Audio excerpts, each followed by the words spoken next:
Hello everyone, welcome in Agni Maths exam study. This is Varun sir. आइए आज पढ़ते हैं क्लास 12th में संबंध एवं फलन, जिसमें हम पढ़ेंगे स्वतुल्य, सम्मित और संक्रामक संबंध. इसको समझने के लिए सबसे पहले एक समुच्चय मैं ले लेता हूं. A बराबर A, B, C और इसका संबंध बनाता है R बराबर A, B, B, C और C, A. इस तरीके से कोई भी संबंध हो सकता है. स्वतुल्य संबंध कब बनता है इसको जरा समझेंगे. यदि A, बिलोंग्स टू R. इसका मतलब क्या है? यदि A, जो भी एक समुच्चय है वो दोनों अगर यहाँ पर बराबर होते हैं, जैसे A, B, या C, अगर दोनों यहाँ पर आपके आगे का पद, पहला पद और बाद का पद दोनों बराबर होते हैं तो वो स्वतुल्य कहलाता है और बिलोंग करता हो R से. तो इस प्रकार का संबंध आपका स्वतुल्य कहलाता है. शायद आप ये समझ चुके होंगे. आगे बढ़ता हूं मैं. दूसरा संबंध सममित संबंध. सम्मित संबंध क्या होता है? वही आपको समुच्चय ऊपर देखना है. A बराबर A, B, C और इसके सारे संबंध दिए हुए हैं. यहाँ पर यदि A, B belongs to R, मतलब A और B R के अवयव हैं इस संबंध में, तथा B, A मतलब उनका क्रम अगर बदल जाए तब भी वो उस संबंध में हों, तब इस प्रकार का संबंध सममित संबंध कहलाता है. आगे बढ़ेंगे. तीसरा संबंध देखेंगे हम, संक्रामक संबंध. संक्रामक संबंध क्या होता है? वही चीज होगी. समुच्चय A वाला A, B, C मैंने लिया है और संबंध इस तरीके से दिखा हुए. इनमें यदि A, B belongs to R, A और B R के अवयव हों तथा B और C भी R के अवयव हों, उसके बाद एक तीसरी कंडीशन बननी चाहिए कि A, C belongs to R. तो A और C भी R से संबंध रखें, उस संबंध में हों, तो R एक संक्रामक संबंध कहलाता है. तो मैंने थोड़ा सा सूक्ष्म तरीके से आपको समझाने का प्रयास किया है. और यदि ये तीनों संबंध, यदि स्वतुल्य, सममित तथा संक्रामक तीनों संबंध हों तो वहां तुल्यता संबंध होता है. जैसे आपसे पूछ दिया था, बताइए तुल्यता संबंध है, तो जब ये तीनों संबंध आपके हो रहे होंगे वहां पर तुल्यता संबंध होता है. आइए देखें. इसी क्रम में मैंने कुछ इंपॉर्टेंट क्वेश्चन ले रखे हैं. आपके एग्जाम का सीजन आ चुका है, उसके लिए देखेंगे. पहला क्वेश्चन मैंने लिया है सम इंपॉर्टेंट क्वेश्चंस में. समुच्चय दिया हुआ है, मैंने लिया हुआ है मैंने A 1, 2, 3, 4 में संबंध R निम्न प्रकार परिभाषित है. संबंध R दिया हुआ है 1, 2, 2, 2, 1, 1, 4, 4, 1, 3, 3, 3, 2.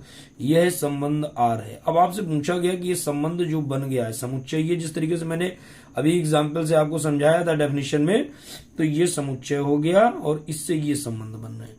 अब मैंने आपको अभी पढ़ाया हुआ है कि यदि दोनों बराबर हों, जैसे 1, 1 नहीं है लेकिन 2, 2 मिल गया, 1, 1 भी मिल गया, तो इसका मतलब दोनों हैं तो कोई भी एक हो जाए तो स्वतुल्य हो जाएगा, लेकिन अगर ज्यादा हो जाए तो भी स्वतुल्य हो जाएगा. तो यहाँ पर ये स्वतुल्य तो हो गया भाई. उसके बाद बोल रहा है कि सममित. सम्मित के लिए मतलब क्या होगा? जैसे 1, 2 बिलोंग कर रहा है तो 2, 1 भी होना चाहिए. तो इसको चेक करते हैं हम. 1, 2, 2, 2 तो तुल्य, ये स्वतुल्य हो गया, ये भी स्वतुल्य, ये भी स्वतुल्य. और 1, 3 तो 3, 1 है क्या? नहीं है. तो ये यहाँ पर स्वतुल्य है. यहाँ पे हम लिख सकते हैं स्वतुल्य है. और दूसरी चीज क्या मुझको मिल गई? सममित नहीं, सम्मित नहीं है. संक्रामक चेक करते हैं. 1, 2, 2, 2 ये तो तीनों आपके स्वतुल्य हैं. ये 1, 3 मिल रहा है और उसके बाद 3, 2 में मिल रहा है. यहाँ पर देखेंगे अगर 1, 3 और मिल रहा है क्या? 3, 2 और एक चीज यहाँ पे मिल रही है हमको 1, 2. देखेंगे आप आगे, अगर 1, 2 ये दोनों बिलोंग कर रहे हैं R से, और दूसरा एक नेक्स्ट टर्म मिल गया कि 1,2 भी बिलोंग कर रहा है आर को। तो तीनों चीजें वेरीफाई कर रही हैं, तो ये कैसा संक्रामक भी है, लिख देंगे संक्रामक है। तो स्वतुल्य है और संक्रामक चेक कर लेते हैं। स्वतुल्य सम्मित है तो सम्मित तो है नहीं भाई, स्वतुल्य तथा संक्रामक है किंतु सम्मित नहीं, तो सम्मित नहीं है। तो आपका ऑप्शन बी जो है वो करेक्ट आंसर हो जाता है। इस पे आप सही लिख देंगे तो आपको पूरे नंबर मिल जाएंगे। आगे बढ़ते हैं। इसी क्रम में मैंने क्वेश्चन लिया हुआ है आपके लिए, क्वेश्चन नंबर 2 एक इम्पॉर्टेंट क्वेश्चन है, इसको समझेंगे। दिया हुआ है समुच्चय 1 2 3 4 5 6 में r बराबर a, b such that b बराबर a+1 द्वारा परिभाषित संबंध होगा। अब देखिए एक रिलेशन बनेगा, वो इन्होंने दिखाया नहीं, इसको मैं यहाँ पे मान लेता हूँ, आपको दिखाता हूँ जो रिलेशन बन रहा है, किस तरीके का रिलेशन बन रहा है। r बराबर यहाँ पे बनेगा a बराबर b+1, मतलब आपका ये है कि जो b का मान वो होगा वो a से एक अधिक होगा। तो यहाँ पे अगर मैं 1 लेता हूँ तो दूसरा 2 हो जाएगा, अगला 2 लेता हूँ तो बाद वाला हो जाएगा 3। इसी क्रम में मुझे बढ़ना है, 3,4 और 4,5 और 5,6। तो इस तरीके से मैं कभी कहीं तक बढ़ सकता हूँ, कोई लिमिट ड्यूरेशन नहीं दिया हुआ है। तो इस तरीके से कई सारे हो सकते हैं, लेकिन अब इसमें मुझे चेक करना है। देखता हूं मैं इसमें चेक करता हूं भाई, स्वतुल्य के लिए दोनों बराबर होने चाहिए, क्या है बराबर, नहीं बराबर है। तो यहां पर क्या आ जाता है, स्वतुल्य नहीं, स्वतुल्य तो नहीं हो गया। उसके बाद चेक करते हैं नेक्स्ट, क्या 1,2 है, क्या 2,1 है कहीं पर, नहीं है। 2,3 है, क्या 3,2 है, नहीं है। 3,4 4,3 है, नहीं है। तो ये आपका कैसा हो जाएगा, स्वतुल्य नहीं। उसके बाद क्या आ जाता है आपका, सममित नहीं, सममित नहीं। और उसके संक्रामक के लिए 1,2 है तो 2,3 तो है यहाँ पर, लेकिन क्या 3,1 या 1,3 है, नहीं है। तो इसलिए ये संक्रामक भी नहीं है, संक्रामक नहीं। तो इसमें नहीं वाला तीनों नहीं का कौन सा ऑप्शन है, देखें, स्वतुल्य नहीं, सम्मित नहीं और संक्रामक नहीं। तो तीनों के लिए ऑप्शन हो जाता है नंबर सी। शायद कुछ हद तक आप इन क्वेश्चनों को समझ पा रहे होंगे। आगे बढ़ता हूं मैं, क्वेश्चन नंबर 3 को देखेंगे। एक अच्छा क्वेश्चन है आपके सामने। यदि समुच्चय n में संबंध r परिभाषित है और r का जो परिभाषा है क्या है, a, b such that a बराबर b-2, मतलब a जो है वो b से 2 कम है, या ये -2 लाएंगे, ये इधर प्लस हो जाएगा। तो a का मान जो होगा आपका वो क्या है यहाँ पर, नहीं, b बराबर जो हो जाएगा a+2, मतलब जो बाद वाला टर्म होगा वो b से पीछे वाले से आगे वाले से 2 ज्यादा होगा। कौन सा, बाद वाला जो पीछे लिखा है। और दूसरी कंडीशन दी गई b ग्रेटर देन 6, तो b का मान जो है वो 6 से बड़ा है। तो 6 से बड़ा बाद वाला 4, ये तो हो नहीं सकता है, ये तो हो नहीं सकता, ये तो 6 से छोटा है।